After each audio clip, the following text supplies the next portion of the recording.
Hey guys, welcome back to the Goblin Curse of Hamlin.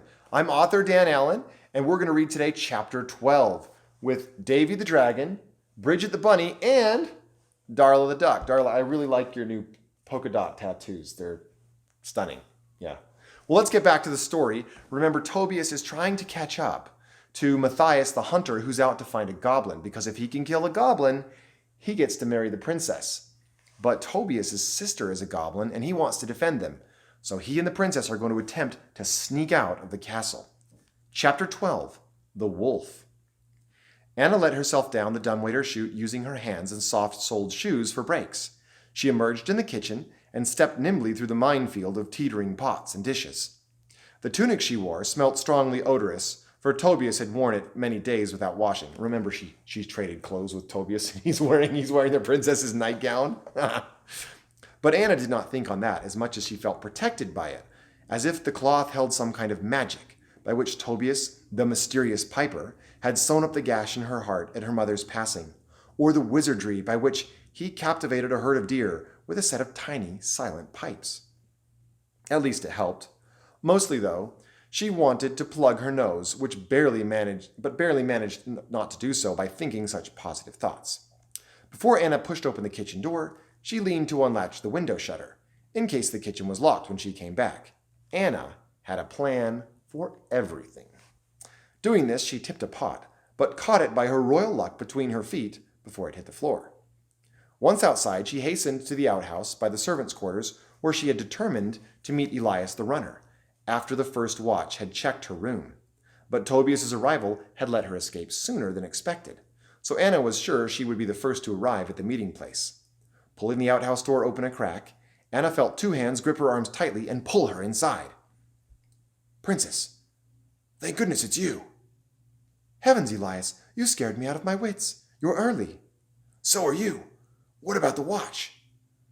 "Tobias took my place." "Tobias? You mean the piper?" "Yes, he's here. I've just received of him a very ominous tale of much importance. Some time ago his sister became ill and turned into a goblin, as have many of the children in Hamlin. He begs our help in order to catch up with Matthias and save his sister and the other goblins from being slain." "This is very strange news," said Elias, rubbing his hand along his bushy sideburns nervously. "But hear a word, I pray you, princess, for my life is also in some peril, and I know not what to do." "What has come to pass, Elias? Tell me presently." The Duke's runner took a hesitant breath. He was a lad younger than Tobias by a year or two at the most, but he was shaken by a terrible fright. "I had dreadful luck keeping up with Cato until, when I was waiting outside the tavern, I heard that hacky cough he does when he smells something rotten. He was in disguise as a monk." "Sour news indeed," said the princess. "Did you follow him?" "Yea. He searched out that large fellow Haddock with the dogs. Remember, Haddock had the biggest prize after Matthias and was bitter about losing." Anna wrinkled her nose at the mention of Haddock. "Yes, I think I recall. Carry on and be quick." "I crawled under a wagon to eavesdrop. Cato flattered Haddock thus: 'You would have won, if not for the braggart Matthias and the witch piper of Hamlin.' Then he asked whether Haddock was honest, but Haddock said, 'Only when I must be.' And Cato laughed and said he had a job for Haddock from Rome. He asked whether he could track Matthias with his dogs." The princess nodded, noting every word. "And what said Haddock?" "He said this would be no trouble, as Matthias stank to high heaven, and that he never made any effort to conceal his tracks." "And then Cato said, 'Matthias knows the place where the goblins hide and will stake out a spot to watch for them coming out of the cave. When you've found the place, do not wait, but mark it upon this map I'm giving you, and come at once and find me, and you shall receive a worthy reward.'" Anna grimaced. "So the bishop wants to know where the goblins live. What else?" "Then Haddock wanted to know what reward he could get, and Cato said it was yet possible to give him your hand in marriage as a prize, after excommunicating Tobias and Matthias for some heresy, or magic, and taking him as the runner-up in their place." "Not Haddock," Anna whispered with a choke in her voice. "I might flee for my life into the woods to avoid such a fate. They say he taught the devil rudeness." Elias continued his tale.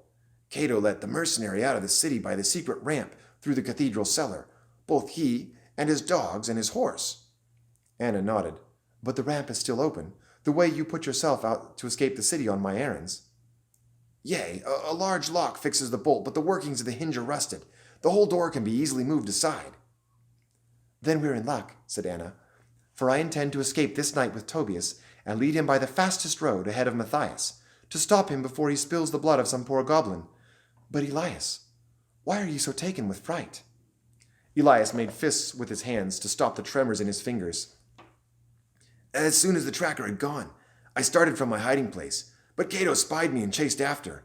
I escaped easily, but he, knowing my speed, called out, "You're a dead man, if ever you show your face in Hanover again, runner!" Now what can I do? I'm the Duke's bondservant. If I flee, I'm dead for deserting, but if I stay, I'm dead by Cato's wrath. The last word came in a terrifying snarl. Look at your hands, Anna whispered. It is happening. I feel it, said Elias, grimacing in pain as though his face were at the point of breaking under some strain behind his jaws. The moon is large, though not full. But I've been about at night, and worse, I've suffered such a fright that the wolf has come to life within me. Nobody will be safe if I stay until tomorrow when the moon is full. You must go on an errand for me then, Anna declared. What errand? Elias asked. Is it to some faraway place? Let it be, I pray. I will go and be gone from here, and the village will be safe from me. Be it where you wish, Anna said. Elias was still for a moment and then spoke. After the gypsy storytelling yesternight, I drew aside a young fire swallower, and I asked him about the count whose dominion is Carpathia, who is the subject of his tale. Carpathia, the princess whispered. It is very far. Only the gypsies travel so far, Elias added, and according to the fire swallower, the Count of Carpathia has much knowledge on the subject of transformations. Are you sure you can trust this gypsy? It may have all been a hoax. I know not, but if ever there was a cure for me or even the goblins, I would risk my life to find it. So you think this count, of whom are told many strange tales, will know what to do about your condition? I cannot know, unless I should go to his castle and seek an audience. Anna nodded once. Then, as you wish to go, I send you to Carpathia, though it chills my heart. You must seek out this count who is reputed to be so knowledgeable regarding mysterious creatures, and see if there is a cure for the goblin disease and your own. Thank you, Princess. I will return and bring you word in 1 year's time, sooner if I can. I'm sure your disguises will serve you well, so you shall be safe upon the roads. Now you must ready the horses while I get Tobias. We fly quickly into the shadows of the forest, but then you must go alone. I'm not afraid. Good for you. I look for you at the stables with saddled steeds. Godspeed, Princess. After leaving the outhouse, Anna quickly retrieved Tobias, and by the time the two came out again through the kitchens and stole across the yard to the stables, Elias had emerged with 3 noble horses, saddled, with rations and traveling cloaks for cover. Tobias was glad for the cloaks. He wasn't wearing the princess's nightgown anymore, but he still felt embarrassed, as if people who saw him would know he'd been traipsing about in a sparkly, lacy dress. The 3 escapees led their mounts, as Haddock had done, down through the cellar under the cathedral and passed under the city wall, but found the way blocked by an earthen gate which was easily moved aside by Elias's unnatural strength. The 3 rode out into the fields and emerged a stone's cast from the wall. Tobias and Anna each rode upon strong gray stallions. Elias rode upon the smallest but stoutest horse, which had a dappled coat. It was nearly overcome by fright, as Elias's hands were full of long fur, and his nose was beginning to swell snout-like, and his jaw had also grown, and his teeth bared more fully, trailing strings of saliva. It was a fearsome visage. He is the werewolf, the princess whispered to Tobias, as Elias sped away at a gallop. That is my other secret. Now, let us after Matthias. Tobias's eyes widened in terror as Anna snapped her reins. Her horse broke the petrifying horror of the moment with a thunder of hoofs. Tobias encouraged his mount to follow after her, but was obliged to kick strongly against its sides, as it could tell he was not a confident rider. His awkward motions in the saddle made the stallion's job more difficult than it need be. Surely he was relieved to be moving away from the werewolf and the castle, just not fast enough. Hurry, Anna called over her shoulder. In a few hours the watch will find me gone, and they will come searching for us. It was then Tobias realized he had left the cord by which he let himself into the citadel behind the winter curtain on the third floor, just outside the princess's room. Surely this cord by which he had so famously led the captive deer herd into Hanover would lead the Duke's inspector to suspect Tobias had abducted Anna. If so, he might be shot full of arrows on sight. It was lucky the moon was so bright, being nearly full, for it shined down on the road and lit many ruts and roots, so that neither of their horses tripped or stumbled, which might have been fatal to a rider thrown from the saddle and then crushed as the great animal rolled over the top. For Tobias, though, it was murderous work to stay atop the horse, avoid branches, keep Anna in sight, and pace the stallion, which tended to slacken at the top of every rise. Once, at a stream ford, the horse stopped to drink, but Anna scolded it with a whistle, and it began again in a reluctant trot, which Tobias encouraged into a wimpy canter. Some minutes later, without warning, Anna pulled up on the reins hard. Tobias just managed to avoid a collision. "See here. A shortcut through this ravine will take us to a high road too narrow for wagons. Follow close upon me." "Good," said Tobias breathlessly. He was glad to rest from the terrifying blind gallop through the dark. But traversing a ravine at night turned out to be even worse. The horse could see for its footing, but not Tobias. He had no idea whether his mount was leading him in the right direction. The brush was so thick he lost sight of Anna, until, at the top of the opposite bank, he emerged from the brush to see her dismounted and stroking her horse. "We're safe for a few moments," she said. "The Duke's men will not search for us here. This road is not on the map, nor should they expect you to find it, as it doesn't lead to Hanover, but only comes close to the Hanover road. A good place for a robber's ambush." "How do you know such things?" Tobias asked. "Must a princess know the skills of a highway robber?" "I was once ambushed here while traveling in my carriage, but I was saved by the shedding of too much blood." "Why would someone ambush your carriage?" Tobias wondered. "To capture me would earn a great ransom, I suppose. Or perhaps they thought I traveled as a fool with great sums of money." "Do we have any money?" Tobias asked suddenly. "No, but you have friends who would help us, yes?" Tobias nodded unconvincingly. I think so." He mimicked the princess by stroking his horse. They led their animals by the reins, walking side by side on the grassy path. Sometimes they exchanged glances, which made them smile. This was the very best thing Tobias could ever imagine. The pair walked side by side as friends or lovers on a Sunday afternoon stroll. Alone in the forest, they were surrounded by the freshest air and some spring... Bridget thinks they're going to kiss. Would I put that in a children's book? I don't know. We'll see. And some spring flowers could even be seen along the path, though their colors in the moonlight were gray, which added anonymous beauty in a measure. The horses grazed a little as they walked, which gave Tobias a chance to pick a wildflower. He handed it to Anna. She handed it to her horse, which ate it. They both laughed until Anna got a flower and handed it to Tobias. Tobias held it between his fingers and then carefully set it in Princess Anna's hair, saying, "Without your charm, it would be but a common wildflower. But now it is graced beyond any flower in the kingdom." This charmed the princess so well that she could say nothing in return, but just smile and blush. Though many suitors had compared her beauty to a rose or to a sunrise or so on, none spoke their words so sincerely.